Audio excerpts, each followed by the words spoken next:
Anybody that is a regular reader of the Knitting Nuances blog knows that we're all about new techniques, and I love decorative edges. This is called the Resilient Cast On. It starts with 50% more stitches than the working stitches. For example, you would have 15 stitches to cast on and 10 working stitches after you've passed a few stitches over on the next row. However, in a recent class, over half my students had a hard time, with this cast on because their initial long tail cast on was too tight and they literally could not pass the stitches over. And this is just as an advertisement for the Resilient Cast On, great for curved edges. For example, maybe in a chevron that will be coming your way soon. So this was the impetus for doing this video and blog. There are a number of reasons why casting on too tightly is not good for you or for your knitting, but there's two of them I'd like to point out here. The 6 stitches on the right have been cast on at a proper tension, and the 6 on the left are very tight.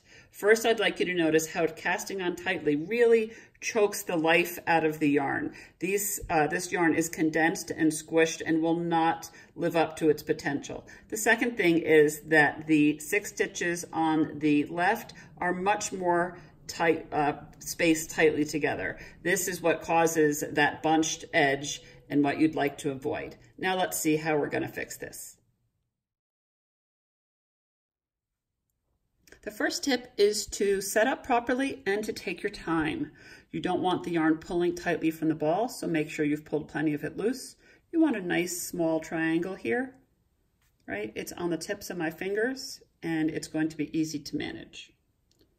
When I start the cast on, I'm really going to focus on the cast on and each stitch. It takes time to establish a habit, and it takes even more time to eliminate a bad habit. So each stitch, I'm really paying attention. Notice with this small triangle how I can just pull my thumb out and pull. I don't have to reset. Thumb out and pull. The second tip is to make sure that you are casting on into the correct place on the needle. When you're working your cast on, you want to be working just maybe an inch down from the edge.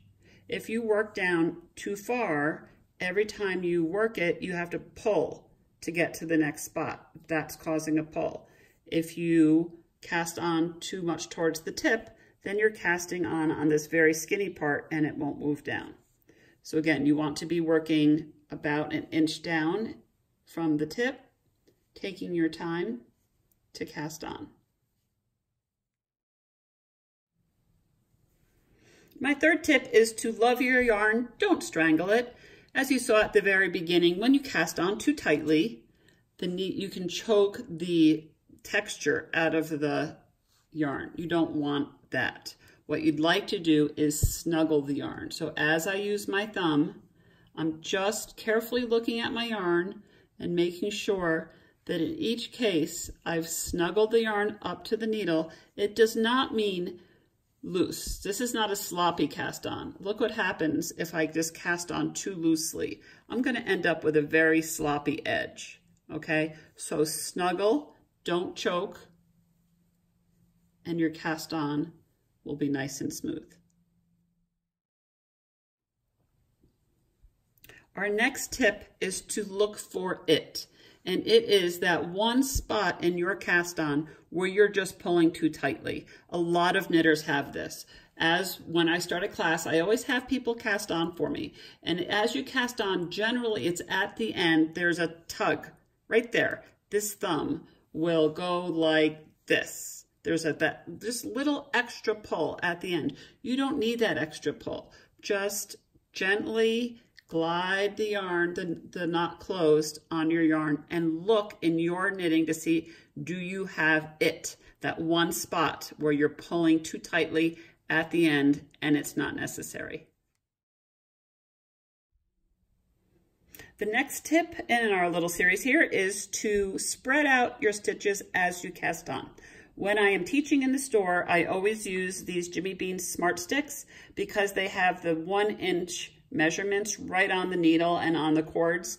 And this way I can talk about spreading your stitches out, and so you're casting on at the same gauge that you're going to be knitting at. So I'm going to start with a couple really tight cast-ons here, and I just want to point out that it's really not fair to your stitches to expect them to spread out when you cast them on so tightly. So there's no way that this is going to be able to spread out successfully to this. So what I'd like to do is explain to people that as you're casting on, you really want the stitches to be spaced out at a gauge that you're going to be knitting at. So the trick here, because we've talked about snuggling your yarn, not choking it, but really the trick is casting on with space right up front. And so the way I do this is you'll notice on my right hand, this finger, and I've moved down a little too far there, haven't I?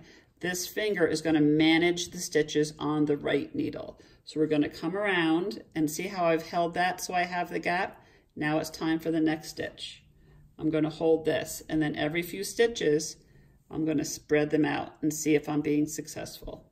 So we're going to snuggle, and we're going to mind the gap here. Make sure there's a gap between your stitches as you're working them, and use this index finger to keep the gap as you're knitting, and then remember to just keep the working stitches down. This honestly is my #1 tip on how to not cast on too tightly.